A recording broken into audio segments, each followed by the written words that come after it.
नमस्कार दोस्तों, मैं आपका ज्योतिष मित्र वेद प्रकाश मिश्रा स्वागत करता हूं आपके अपने YouTube चैनल वेद ज्योतिष पर। अगर आप अपनी कुंडली दिखवाना चाहते हैं, परामर्श चाहते हैं, तो हमारे WhatsApp नंबर पर संपर्क कर सकते हैं।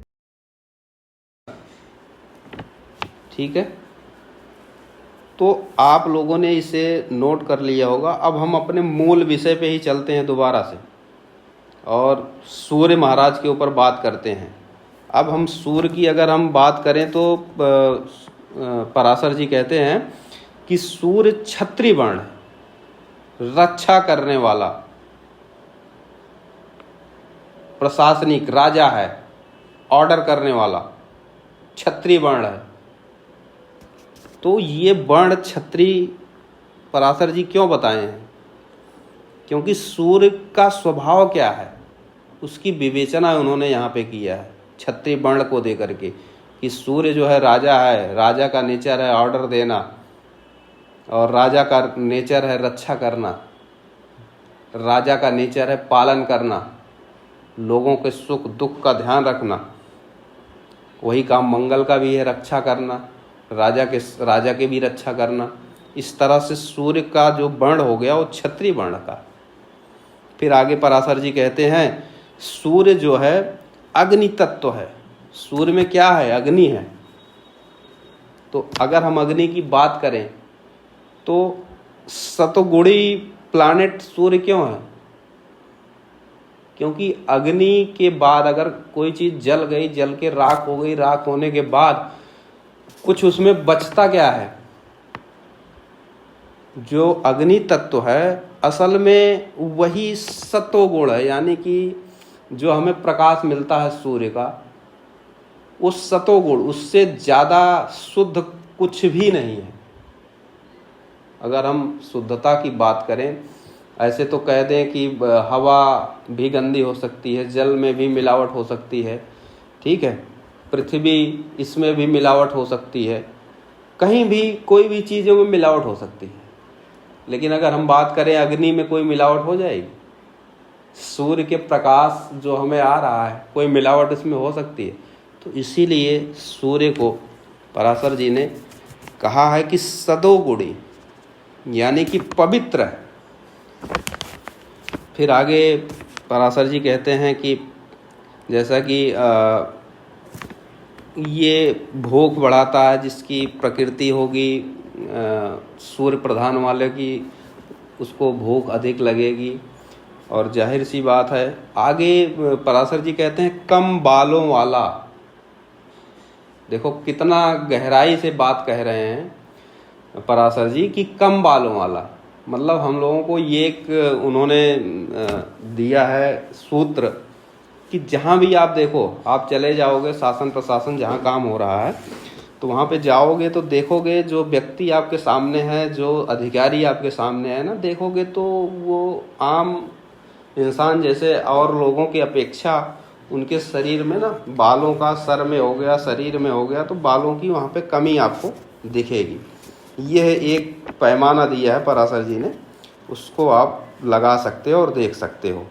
फिर आगे पराशर जी कहते हैं कि बुद्धिमान, यानी कि जिसके सूर्य की प्रधानता होगी, लंबा होगा, चौड़ा होगा और पित्त प्रधान प्रकृति होगी, कम बालों वाला होगा, बुद्धिमान होगा।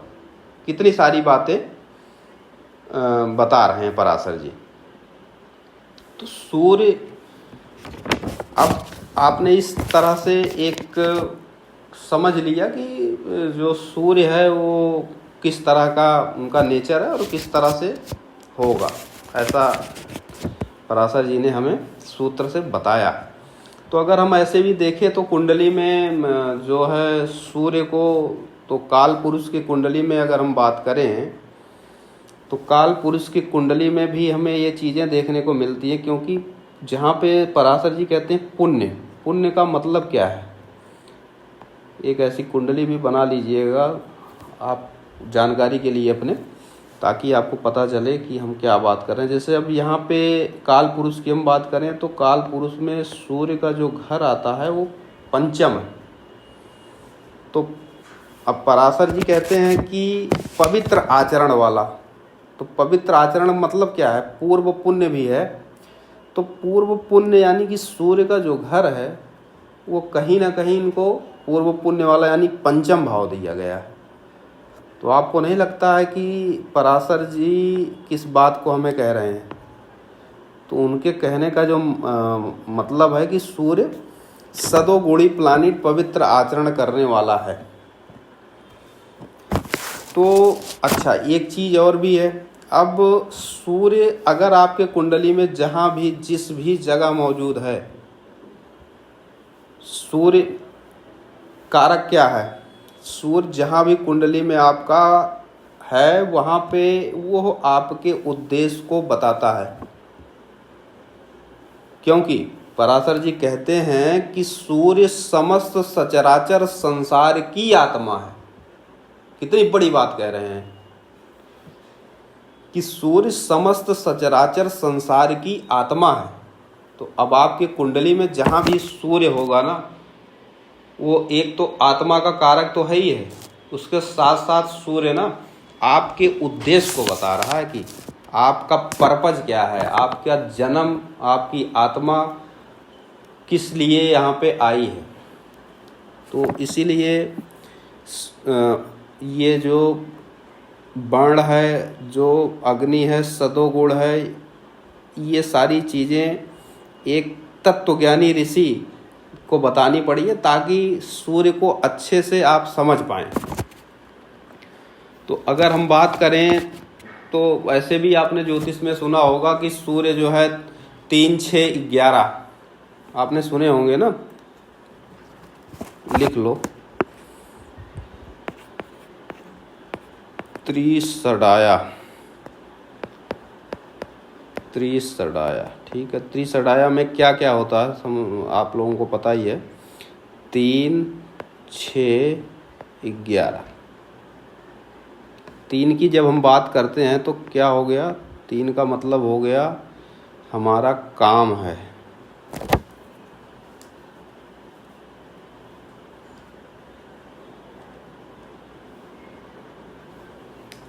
तीन पे हमारा क्या है? काम।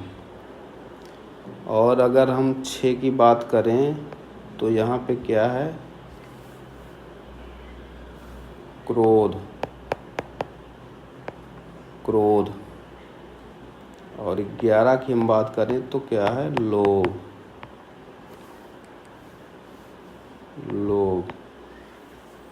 तो काम, क्रोध, लोभ हो गया, ठीक है। इस तरह से त्रिसडाया। तो क्यों 3 कुंडली? ये तीसरे में कहते हैं ना, तीसरा साहस का, पराक्रम का घर है, वहाँ पे सूर्य को अच्छा माना गया है। क्रोध को, यहाँ पे क्रोध कहाँ है? 6 नंबर, यानी कि काल पुरुष की कुंडली देखे तो 6वां भाव। तो 6वां भाव में सूर्य को अच्छा माना गया। जहाँ पे सूर्य बैठेगा वहाँ काम, क्रोध इन सब का नाश कर देगा। और 11वां भाव जहाँ पे लोभ है। तो ये 3 जगहों पर क्यों कहा गया है वैदिक ज्योतिष में कि सूर्य यहाँ पे अच्छा है? इसीलिए कहा गया है क्योंकि यहाँ पे जो है डिजायर है, और कहीं ना कहीं ये सद्गुणी प्लानेट है सूर्य। तो यहाँ पे ये डिजायरों को आपका नाश कर देगा और आपको एक क्रोध मुक्त,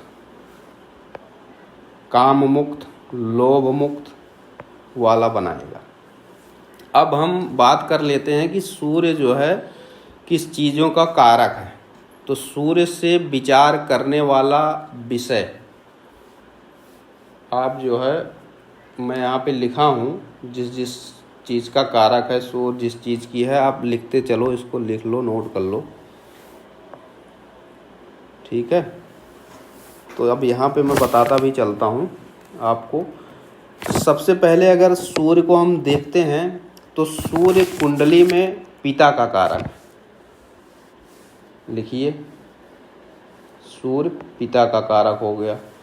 उसके बाद सूर्य जो है हम राजा कहते हैं सूर्य को। सूर्य सरकार भी है। सूर्य फेम का भी कारक है। हमारे किसी भी तरह की फेम हो वो सूर्य के द्वारा ही मिलती है। सूर्य हड्डियों का कारक, जो भी हमारे शरीर में हड्डी है, जिसके बल पे हम खड़े हैं, जो हमारा शरीर का ढांचा है, वो सब सूर्य के ही दायरे में है। सूर्य हमारा और क्या है, सूर्य दाईं आँखों का कारक भी है। पुरुष में दाईं का, और अगर हम महिला की बात करें तो वहाँ पे बाईं आँखों का कारक। सूर्य हमारी आत्मा है। मेरी सोल पर्पज क्या है, सोल क्या है हमारी, वो आत्मा है। और सूर्य आत्मा के साथ साथ, तो आत्मा है तो आत्मबल है, आत्मविश्वास है, तो आत्मविश्वास का भी कारक सूर्य है। आरोग्यता, किसी भी प्रकार, यानी कि इम्यूनिटी पावर की हम बात करें, आदमी कहते हैं ना ये हमारी बलिष्ठ है शरीर, तो कौन आरोग्यता दे रहा है? जिसका शरीर बलिष्ठ होगा तो इसका मतलब है कि उसका सूर्य कुंडली में अच्छा जगह प्लेसमेंट है और अच्छी जगह बैठा हुआ सूर्य अच्छा है, बलिष्ठ है। तो कृतिका, उत्तर आषाढ़ा, उत्तर फागुनी नक्षत्र का स्वामी है सूर्य, लिख लीजिए इसको। और सूर्य हृदय का भी कारक है, और सूर्य शासन है, प्रशासन है। सूर्य जो है महत्वाकांक्षी, अगर आपको कहीं से महत्वाकांक्षी यानी महत्वाकांक्षी आपके अंदर है तो उसमें कहीं ना कहीं सूर्य की प्रधानता है। और प्रभाव, किसी भी प्रकार का प्रभाव आपको है, जीवन में कोई प्रभावित व्यक्ति है, प्रभावशाली है, तो वो सब सूर्य से दिखता है। अब उग्रता का भी कारक है सूर्य, तो सूर्य में गर्मी है, क्रोध है, तो क्रोधी भी है। सूर्य गर्म भी है तो उग्रता भी देता है। लालिमा, आपने लालिमा देखा होगा ना, सूर्य जब देखो उगता हुआ सूरज एकदम लाल सा दिखाई देता है, तो वही जो शुरू में पराशर जी ने कहा था कि मधु के समान, शहद के समान, तो वो लालिमा आप देखेंगे और मधु को देखेंगे तो लगभग आपको एक जैसा दिखेगा। तो लालिमा, मुखमंडल पे जो तेज है, ललाट पे जो तेज है ना, व्यक्तिगत देखते हैं ना, किसी किसी का ललाट चमकता है, दिखता है, तो हम लोग कहते हैं तो उस पे जो तेज रहता है वो सूर्य का तेज है, यानी कि उसके ललाट पे सूर्य का तेज है, इन सब का कारक है। और हम बात करें पित्त का, तो पित्त की प्रकृति है सूर्य की, पित्त की प्रधानता रखता है, जिसके अंदर भी सूर्य बलिष्ठ होगा वो पित्त प्रधान प्रकृति वाला हो सकता है। लग्न के आसपास सूर्य हो, लग्नेश से कनेक्शन हो, तो पितृ की प्रकृति 100% होगी।